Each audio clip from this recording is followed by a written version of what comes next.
Добрий день, everybody! Усіх вітаю на першій лекції вебінарного проєкту How to – як спілкуватись англійською впевнено. Мене звати Калина Бішер, я комунікаційна менеджерка Мінцифри та водночас модераторка цього ефіру. Цей вебінарний проєкт для вас створили національний проєкт «Дія цифрова освіта» та онлайн-маркет курсів англійської мови «Буя».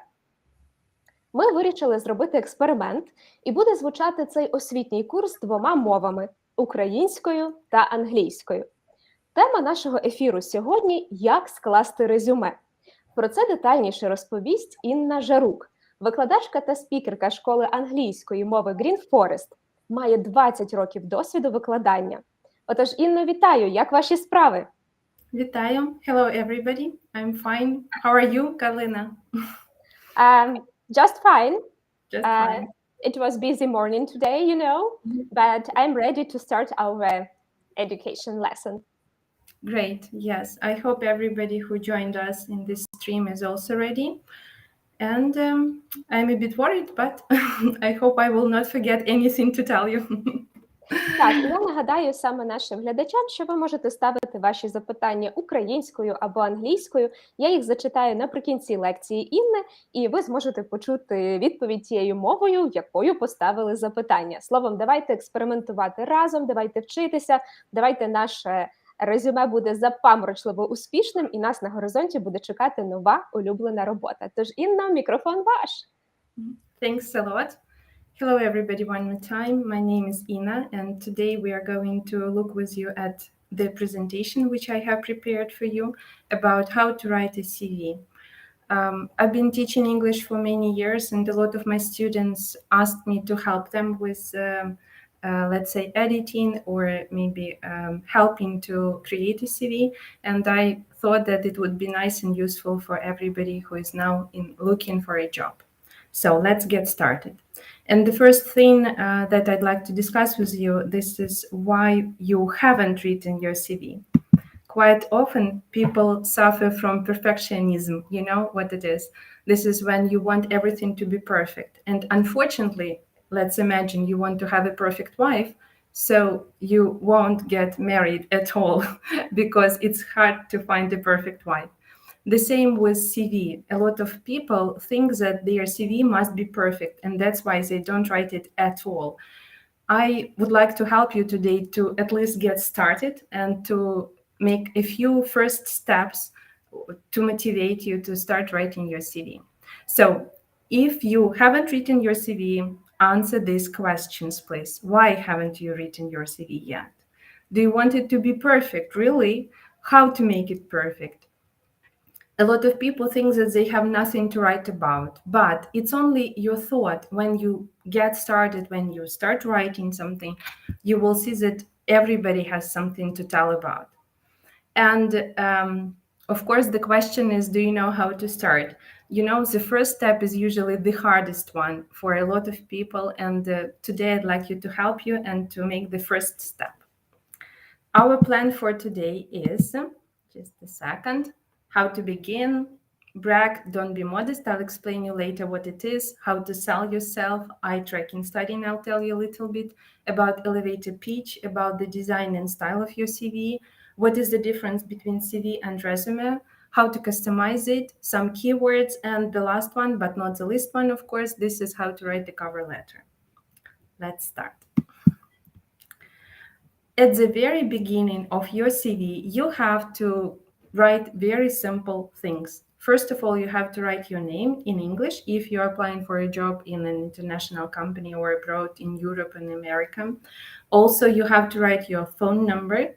It must include your country code so that people can contact you via Telegram or WhatsApp or other messengers. Also, your email. Guys, it must be professional. A lot of people have weird emails, something like Candice 205 or piano I love guitar @gmail.com. Please don't do that. Professional email usually consists of your name and your surname. If you haven't done it yet, do it now. Also, I'd like you to recommend to include your LinkedIn account. About this, we will have a special webinar, which will be, as you can see, I wrote here at the end, on this 22nd of August, the same time like today. If you are interested in this topic, you're welcome to join it. For those who have portfolio, I highly recommend you to include portfolio, also your social networks and your photo, or not. About your photo, I'd like to speak a bit. Nowadays, a lot of companies are trying to create an attitude to every job appliers like equal, let's say, that everybody has equal rights and equal possibilities. And that's why they usually don't like when you include your photo, because on the photo it's they can see whether you're, I don't know, they can see your color, the color of your skin. They can see how old you are, and it may be well, it may create a little bit of prejudice of HRs or recruiters. So nowadays in Europe and America, people don't include photos in their CV.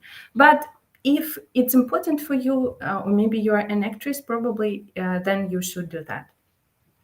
I'd like you now to give you 1 minute to do that. This is the beginning. Please, you can take just a piece of paper, or you can take, you can open a Google Doc, or you can open a Word, Microsoft Word, and write there your name, your phone number, your email, and I don't know, your portfolio if you have any links there. Please do that. You have a minute. All the questions that you are writing in the chat, I will answer at the end if you don't mind. But I see that somebody asked me about what is LinkedIn. Masha Bakanecheva. It is a huge network like Facebook, but it's professional network where you usually write your experience, your job experience, and this is how people are looking for a job, and this is how people can find you. This is like a professional social network, let's say. So 1 minute to write, and then we will start and have a look at the next slide.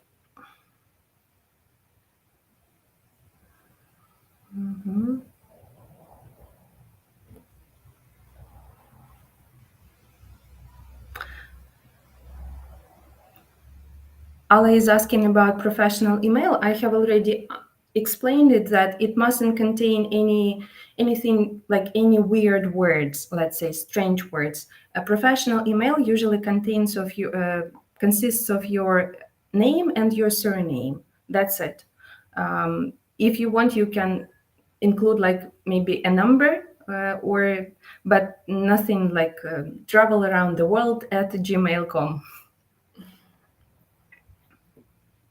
Okay, I hope you did. This was your first step in writing the CV. To write your name, your phone number, your email, and to include some necessary links that people can check who you are. Let's have a look at the next slide. In your CV, the main goal is to sell yourself. Sell, you know, when you are selling. Of course, you're like, not like, I mean to sell yourself in quotation marks. How to sell yourself?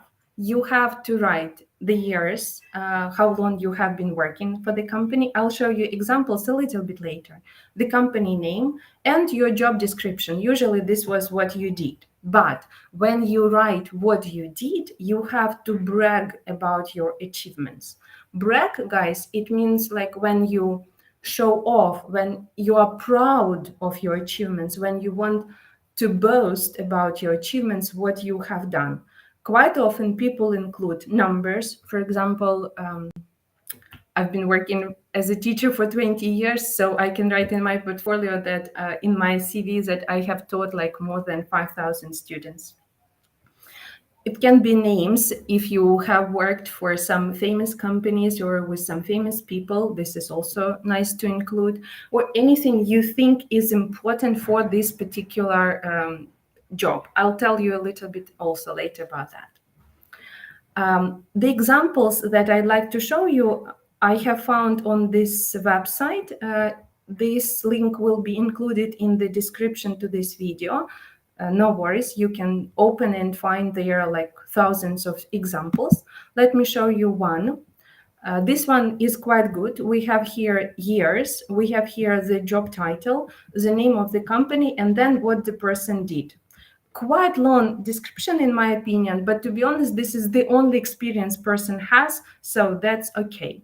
The only thing that I'd like you to pay attention to on this left part, I hope it's left on your, so the one with blue color where we have here William Sutton. As you can see, it's in blue. So when HR prints this CV, he will use a lot of color, and he will use the color, the print for printing it, and it will be black actually. So my advice is be eco-friendly. Don't write some, don't include some bright colors in your CV. It must be black and white, and nothing like that. This one is better example. Look, the person has written his CV just using black and white and or gray, I don't know, and a little bit of blue, like me today, with blue dots. And in my opinion, this CV looks much better, and chances that HR will print it and take a second look at it much higher than the previous one. The website that I recommend you contains a lot of different examples of CVs, depends on the area, like IT, accounting, finance, teaching, education, students, and so on and so forth. So this is like a nice way to look for some examples of CVs. You just write like CV in IT or CV in teaching, and then you will find a lot of different some samples on the internet, which can help you to understand what kind of CV you want. But for sure, it must be personal. I mean, it must represent you. Let's continue a little bit. One more thing that I'd like you to pay attention to, this is eye tracking study.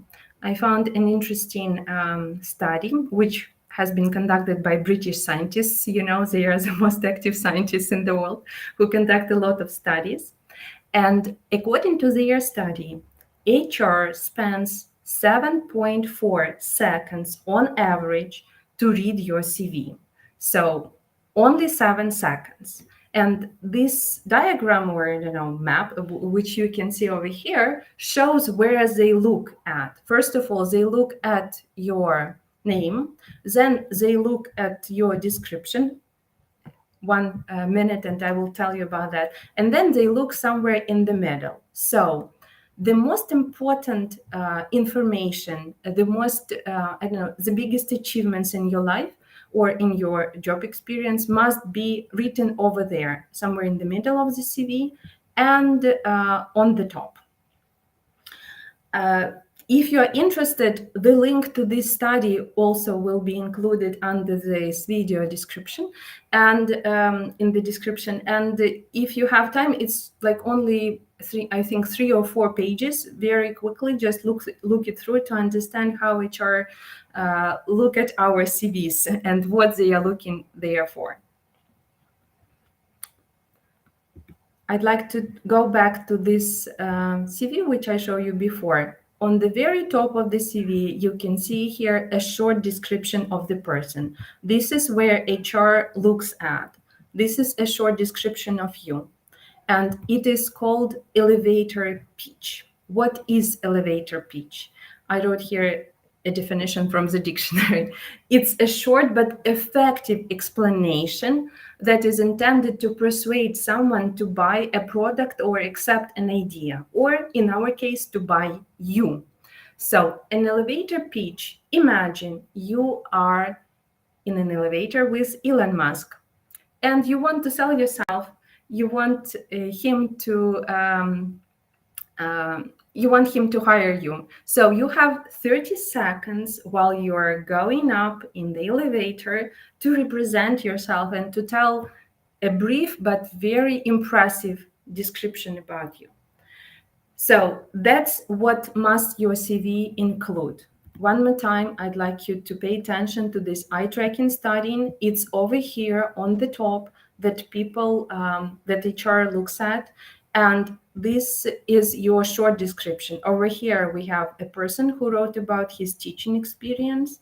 Over here, we have another short description. It usually contains, let's say, 3, 4, up to 10 sentences about you. I wouldn't write too long, to be honest. Also, as I told you before, as you can see here, it contains some numbers that it can impress the person. He can understand how long you have been working, how many years, or how many projects you have conducted, what are the most famous projects you have done.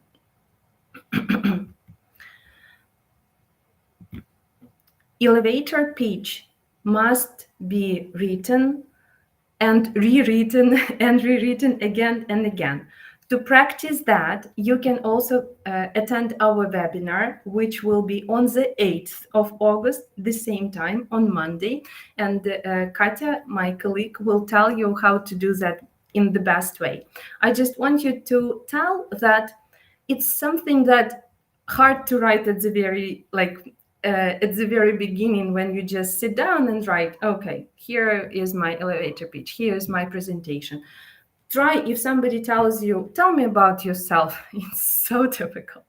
So you need to practice. My recommendation, every morning when you get up, take a notebook or open your some notes and write there about yourself. Use 3-5 sentences and do that every morning. Don't look at the previous pages which you wrote, just write and write. And then, like, at the end of the week, you can look through all of them and think, okay, this is a nice sentence, this one I would take. As I said before, Katya will tell you much more about that, but your CV must start with presentation about you, with 3, 4, 5 sentences about you. These CVs have much higher chances, at least to be looked through by the HR and to be invited for the job interview. Let's continue. How to design your CV. A lot of my students who write CVs, they quite often,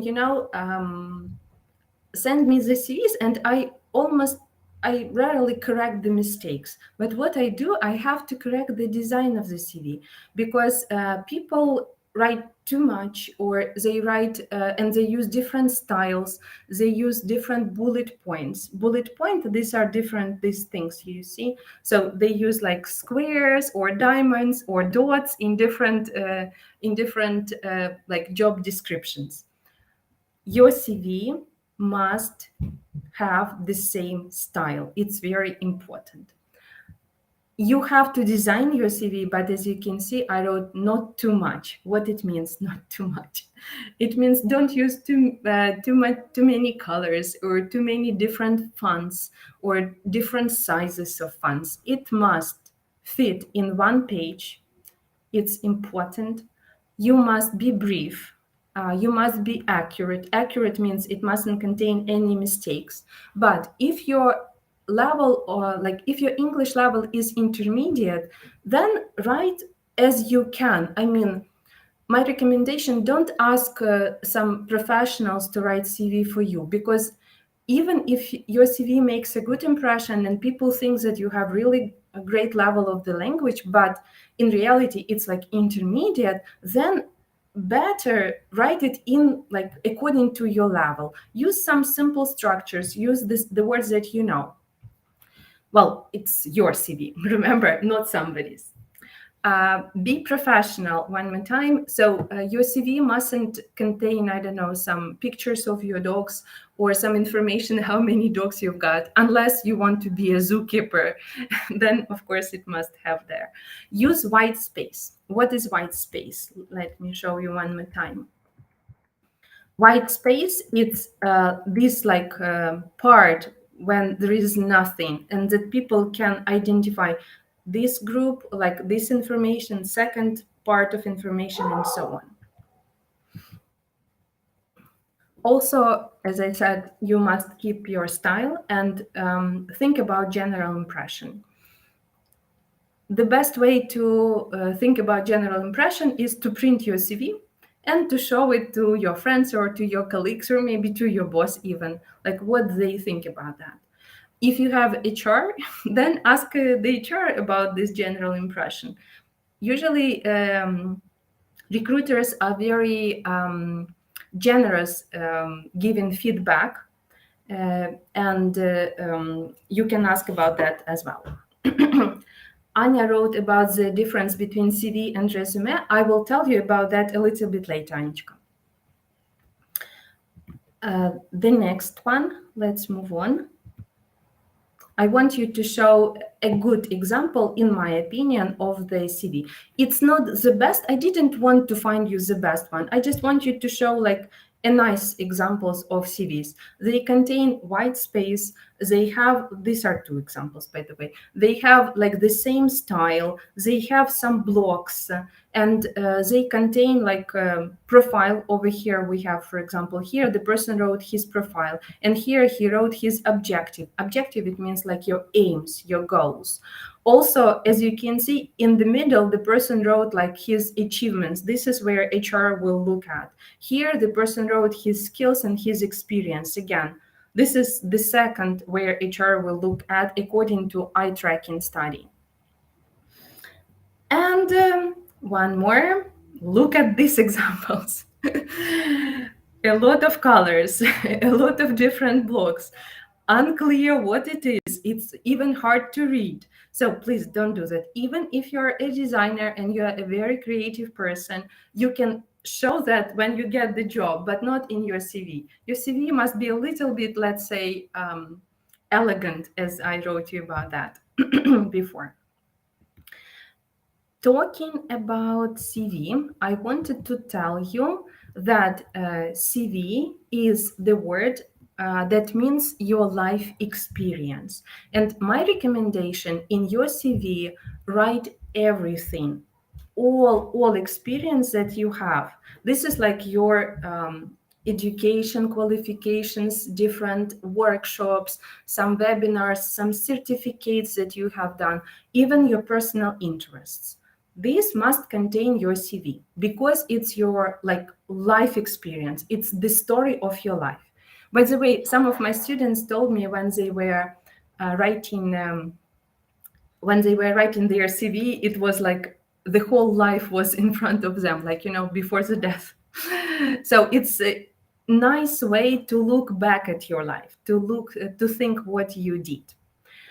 On the contrast, resume, it's more American English, and in America, people use the word resume rather than CV, and resume is a little bit different.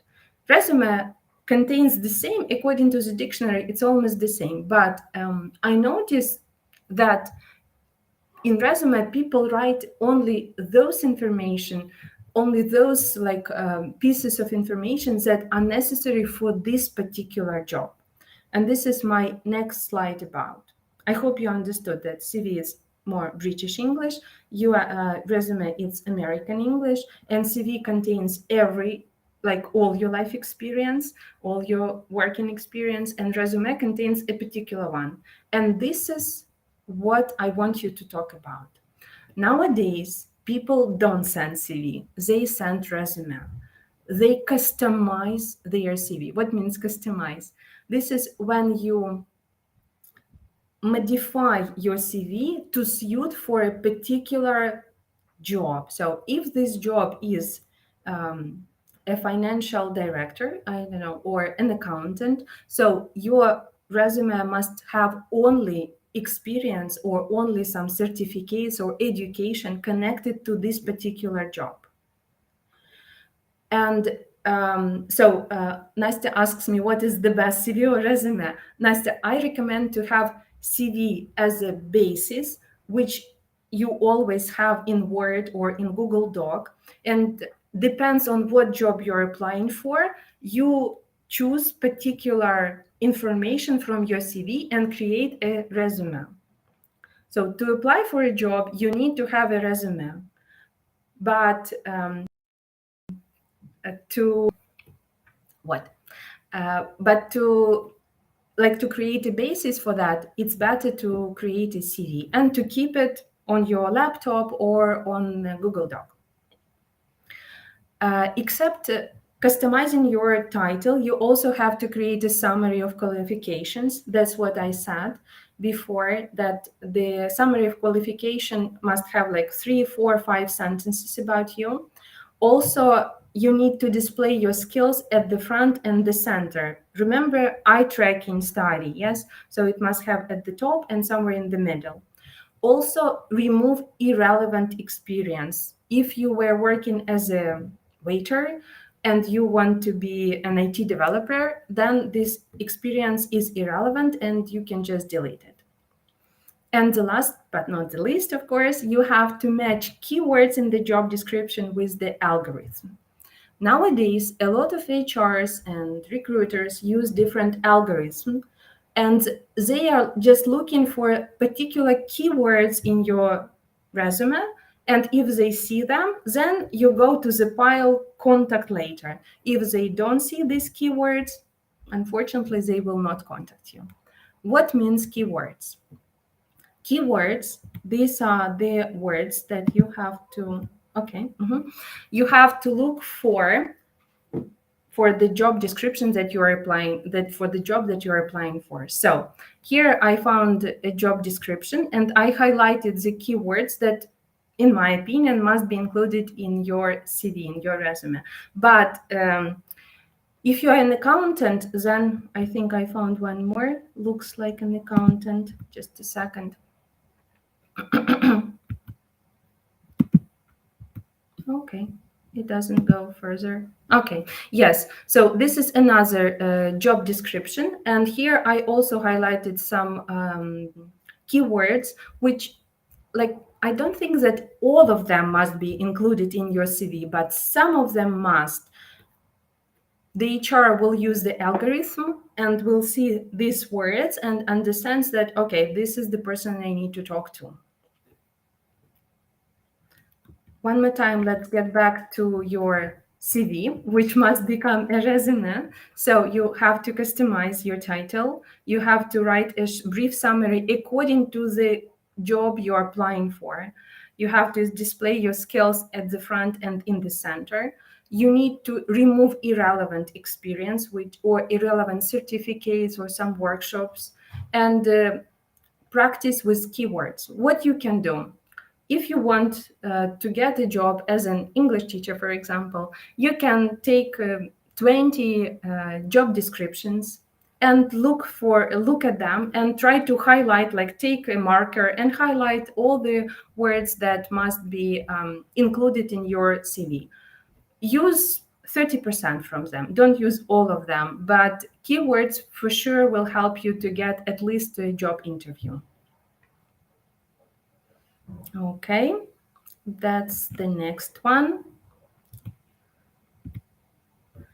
The last that you have to do is to create a cover letter. Cover letter, it's a letter that must be written in your email. So you attach your CV to the email, and the cover letter, this is like your motivational letter. It's kind of elevator pitch, which I told you about before, but a little bit different. This one, you have to motivate the person to contact you. Some people write huge cover letters, especially students, if they're applying for some grants. And this is okay. Others write very short ones. But your cover letter shouldn't have generic phrases. Generic, it's like very general, like you are a team player, you're a creative person, and so on and so forth. Let me show you a small example of it. I think it's fine, to be honest, and it's short. As you can see, it contains like 3 paragraphs, even 2. The last one is like, just thank you for your time and consideration. Also, it contains your contacts, but the cover letter must tell about you a little bit, let's say. Don't write very huge one. And imagine an HR who gets, let's say, 30 emails which contain absolutely the same phrases. I know it's not so easy to find the phrases that represent you the best, but as I told you, if you practice regularly, if you try to write a cover letter, let's say, every day or every other day, then it would be quite useful.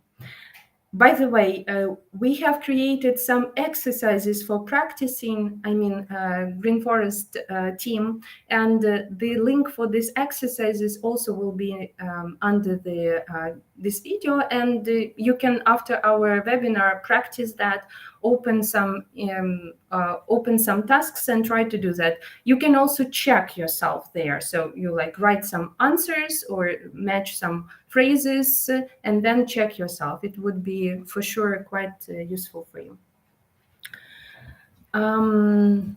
The last what I want you to tell about this is that you have to write your CV again and again. It's a process that we never stop. You have to update your CV every time you change your job, or you get a new certificate, or you get a new degree. A lot of employees send their CVs even if they are not looking for a job. They just do that for fun. And if they get a better job offer from another company, first of all, what they can do, they can come to their boss and tell, I got a better job offer. Maybe you can pay me the same money. Or they can literally change the job. So it's not bad. Also, you have to get the feedback about your CV. You can ask your friends and colleagues to take a look. I notice also when you apply for a job, and even if you don't get a job, you can ask HR, what do you think about my CV? A lot of recruiters are nice and they are happy when somebody asks them their personal opinion. And this is a good way to get the feedback from HR. And the last, of course, you have to create your LinkedIn account. As I told you about, one of my colleagues will tell you about how to do that on the 22nd of August, as far as I remember. You can check this social network, and it's for those who are looking for a job. One more thing that I'd like you to recommend, this is somewhere in the middle over here, set a reminder once a year to take a look at your CV. Even if you are working for the same company and you have been doing that for many years, once a year, take a look at your CV. Think, is it okay, maybe I forgot something, maybe I should delete something, or I should add something more about myself. Because we are changing all the time.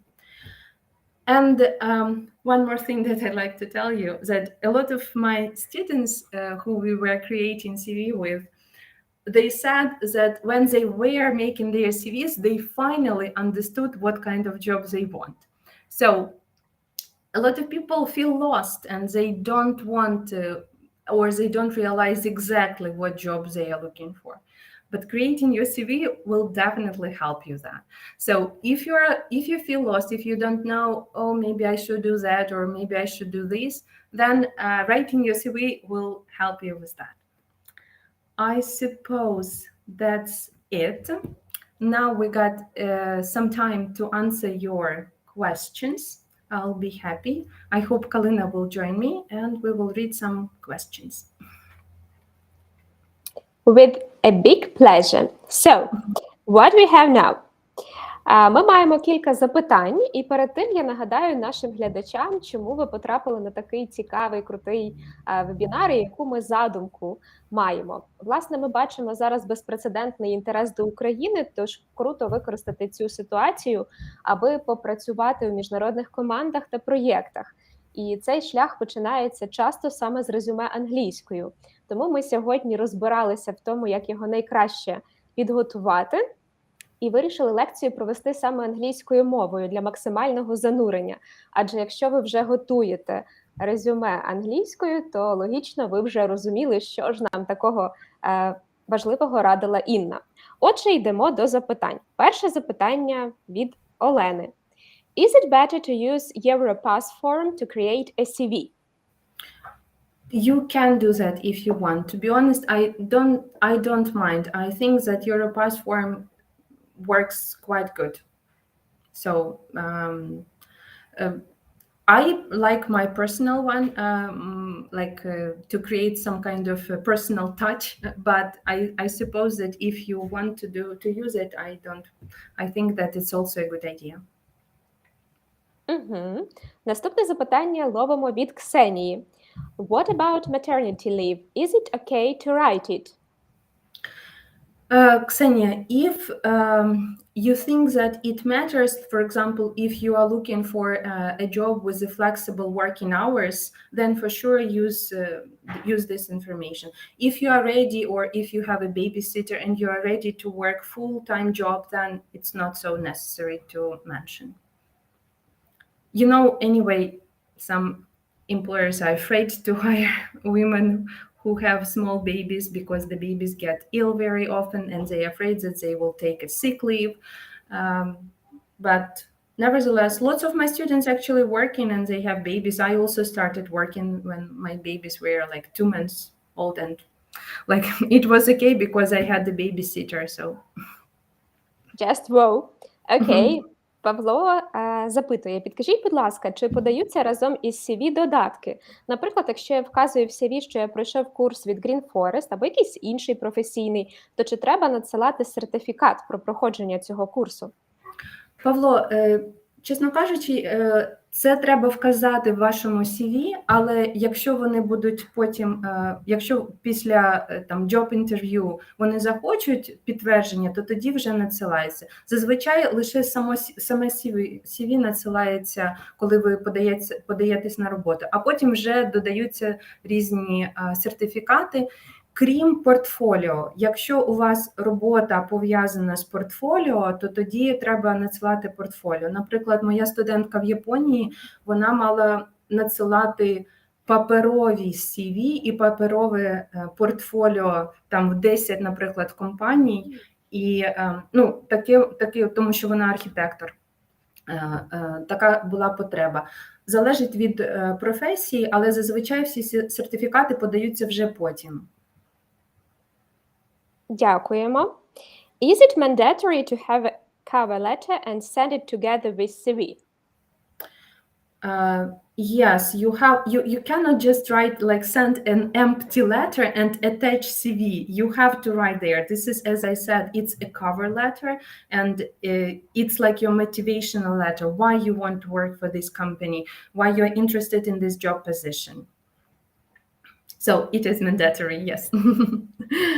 Я в цей момент згадала, коли я подавала кудись резюме, і була можливість через певні платформи або підвантажувати супровідний лист, або ні, то, мабуть, це найкращий маркер, чи варто подаватися, коли ти розумієш, що тобі лінь писати мотиваційний лист. Отже, робота не настільки добра, що вона тобі потрібна. Окей. Я, чесно кажучи, час від часу готую студентів до job-інтерв'ю, і інколи студенти в процесі підготовки розуміють, що це не та робота, яку вони хочуть. Тому підготовка CV – це так само і вам допомагає зрозуміти, чи хочете ви саме тут робити, чи працювати, чи ні. Угу. Класне питання про те, what should portfolio contain? Portfolio must contain your projects. So if you are an architect, it must contain examples of your projects, the best ones, of course. It can contain up to 10 pages. Some UX, UI designers create portfolio online and they just give the link in their CV. So it must contain your best projects or best photos. If you're a model, then your best shows. Дякую. Доброго дня. Підкажіть, будь ласка, якщо я науковець, чи потрібно надсилати свій список публікацій або підшивку в копії публікацій?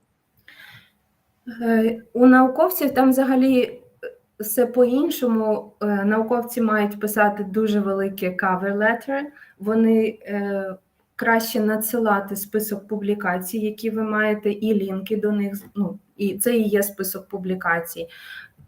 Якщо, ну, наприклад, в Європі помітила, що дуже люблять все паперове, то надсилають паперові копії. От. В залежності від того, куди ви подаєтесь. Чесно кажучи, програми, куди подаються науковці, вони зазвичай пишуть детально, що потрібно. Там можна знайти зазвичай, там треба надіслати там останні 10 публікацій. І вони пишуть, або там це має бути принтоване і поштою йдете на пошту, що для нас трохи дивно, але або це має бути просто лінки.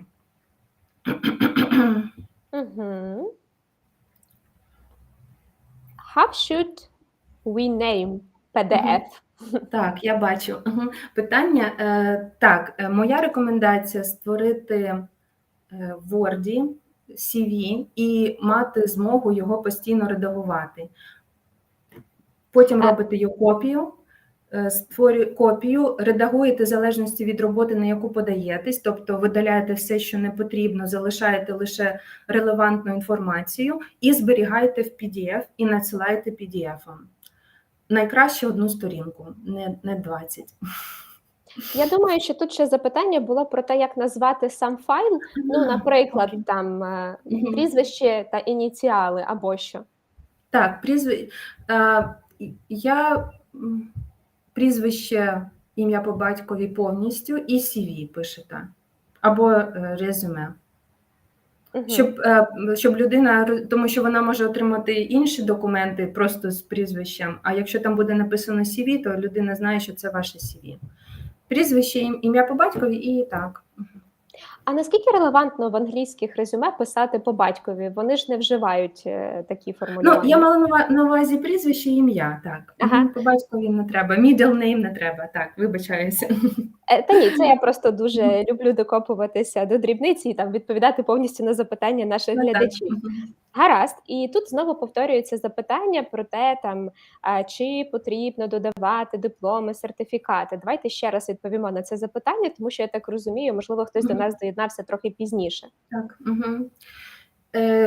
дипломи і сертифікати зазвичай потрібні потім. Після job-інтерв'ю вони просять proof, це називається, типу підтвердження того, що ви маєте сертифікат або диплом, і ви його надсилаєте.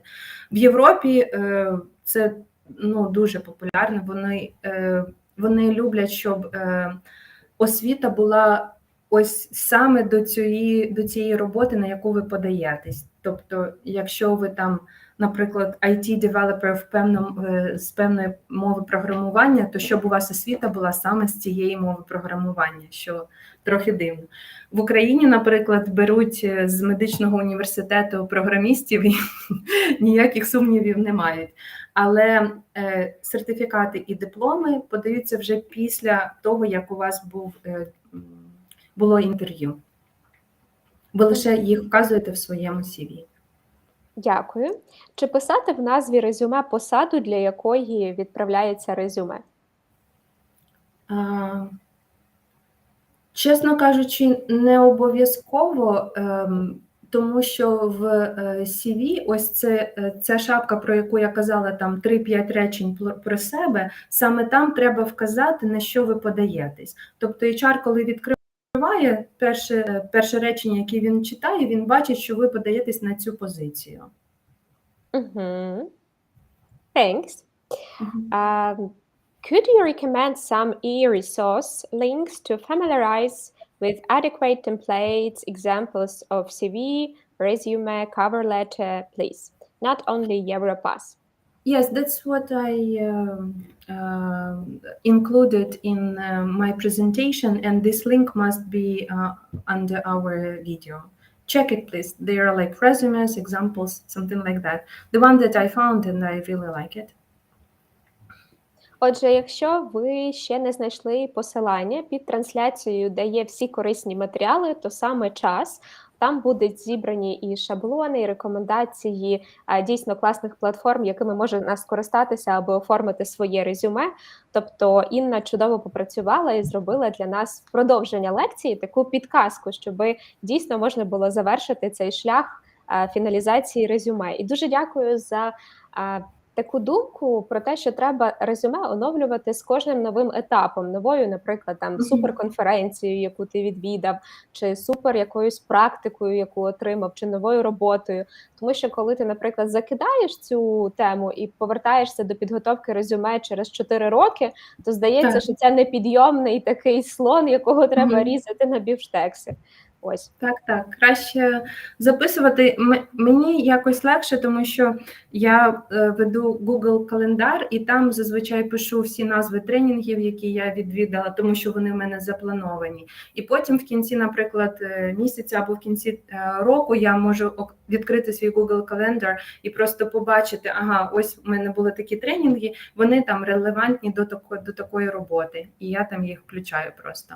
Можна так ще робити, але так, у мене нагадування стоїть, чесно кажучи, що там хоча б раз на півроку або раз в рік переглянути своє CV і там змінити його. У мене колись було там на 5 сторінок, зараз одна маленька сторінка. Окей. Маємо ще одне запитання про difference between CV, resume, portfolio. It seems I do not get it. Yeah. CV is means like life experience. Usually CV contains everything, all your working experience, your life experience, your interests, your personal hobbies, and so on. It's your basis, which you use when you create resume. This is a customized CV for a particular job that you are applying for. So if you want to be an accountant, so you leave or you copy paste only this information. If you want to be camp counselor in the camp, then you create only you include only the information about your experience with kids. Portfolio, these are examples of your projects. If you're an architect, if you're a designer, if you're a photographer, then it includes either links to these projects or some like real papers where you draw something or where you created something. If there isn't any related work experience for a target job, can we skip this title and focus on the skills title and courses title? Of course, yes, this is what you should do. Yes, if you don't have any relevant work experience, then just write that you are highly motivated, that you want to do, that you have these skills and you have this like courses, standard, and so on. People like taking trainees because they don't need to retrain them. So it's like, no worries, try it. Гаразд. Наскільки років назад потрібно вказувати позиції з роботою? Оце моє улюблене запитання на сьогодні. Якщо у вас, наприклад, як я викладач вже там 20 років, то я все одно подаюся на якусь роботу як викладач, то я можу включати всю цю інформацію. Зазвичай це 5-10 років максимум. Останні 5-10 років, якщо ви міняли роботи, то це вказують 5-10 років. Якщо вже більше, то, скоріш за все, це не такий не relevant experience. Де найкраще перевірити рівень своєї англійської? Можна перевірити рівень навіть такі сайти, як Cambridge, вони мають, можна написати, типу, test your level of English, і можна побачити багато різних тестів і пройти їх. Ще називають такі placement test, вони називаються.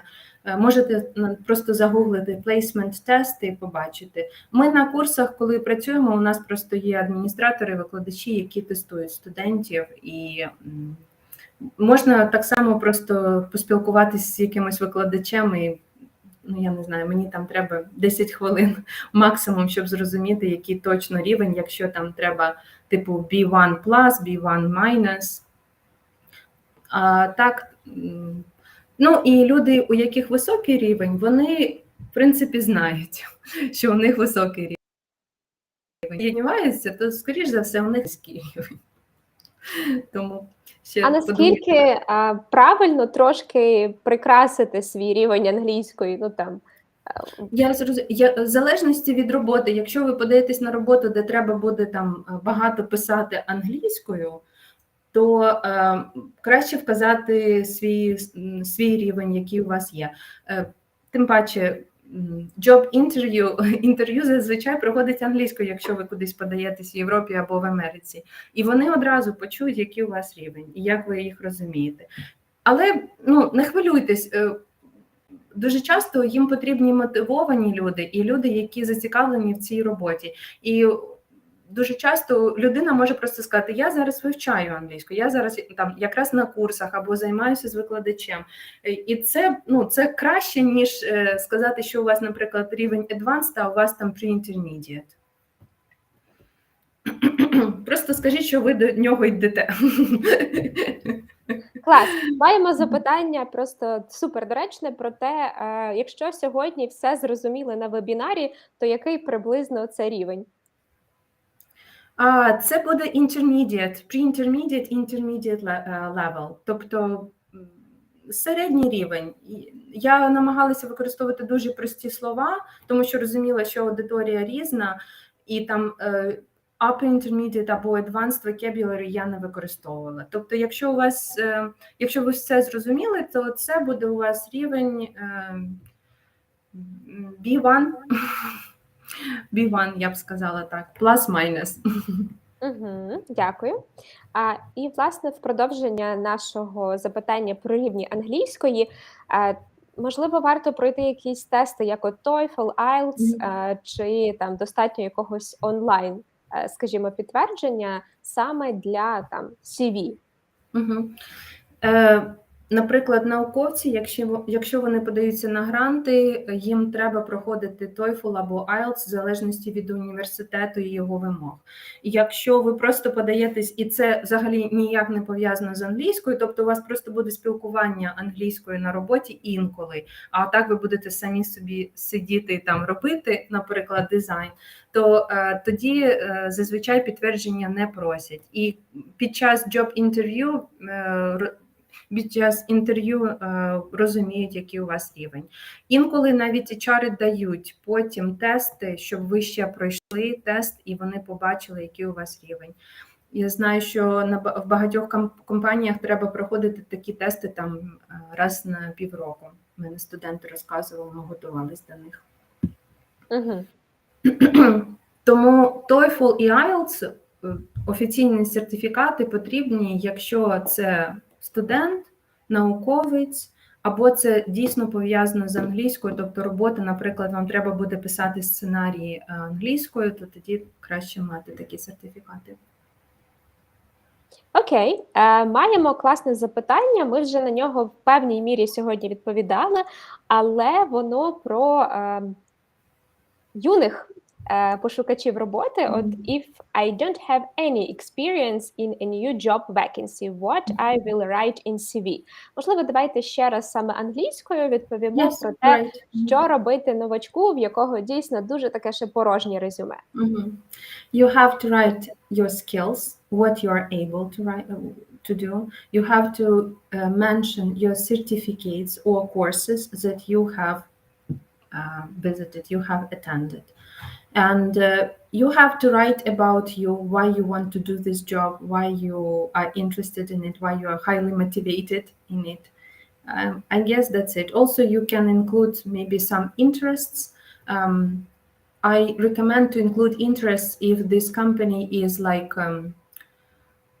focused on life-work balance and they don't want you to overwork, not like Japanese companies, or then you can also include your even interests. But I mean that you have at least something to write about in your CV. So skills, courses, certificates, interests, and a description about you. No worries if it will be like half a page, that's okay. I mean, that's like what you have. Так, дякую. Ловимо останнє запитання на сьогодні. Воно про те, що робити, якщо, наприклад, є нерелевантні до вакансії досвіди роботи, і якщо людина їх, скажімо, не вставить в блок, де йдуть по роках розписані ці досвіди, чи не буде питання в HR-спеціаліста, що, власне, людина в ці роки робила, чи вона там, скажімо, не лежала з коктейлем на Мальдівах і не пробуксовувала можливість там здобувати робочі навички? Ну, я просто не бачу нічого поганого в тому, що добре, у рекрутера буде питання, ну, що ви робили? І ви розкажете, що ви там робили, там, дивилися за дитиною, чи там писали книжку. Ну, нічого того, якщо у вас релевантний є досвід, а ви не вказали нерелевантний, якщо вони запитаються, що ж ви там робили, то просто розкажете їм. Не бачу тут нічого поганого, чесно кажучи. Ну що, нам час завершувати нашу одногодинну зустріч. Можливо, за підсумками нашого діалогу з глядачами у вас з'явилась якась свіжа думка або там рекомендація, яку ви хотіли б зафіналити, скажімо, нашу зустріч нею. Напишіть CV сьогодні. Це що я хотіла вам сказати. Сядьте сьогодні і напишіть його. Воно не буде ідеальним і не треба, щоб воно було ідеальним. Але це буде перший, тому що зазвичай пишуть CV, у мене завтра там треба подаватись на роботу, сьогодні вночі сяду, буду його писати. Краще напишіть його сьогодні, щоб були вже готові. Дуже вам вдячні. Нагадаю нашим глядачам, що з вами сьогодні були Інна Жарук та Килина Бішер. Це був перший ефір вебінарного курсу How to – як спілкуватися англійською впевнено. Його для вас створили національний проєкт «Дія цифрова освіта» та онлайн-маркет курсів англійської мови «Буя». До речі, подивитися цю лекцію можна буде в записі на Фейсбук-сторінці та на Ютуб-каналі «Дія цифрова освіта». Тож, не впустіть вашу можливість сьогодні оновити ваше резюме. Дякую вам, Інно, що ви провели цей освітній практикум. Дякую глядачам, що взяли в ньому участь. Вчимося та підкорюємо нові вершини. Слава Україні! Героям слава! Дякую, Калина. Па-па! Bye.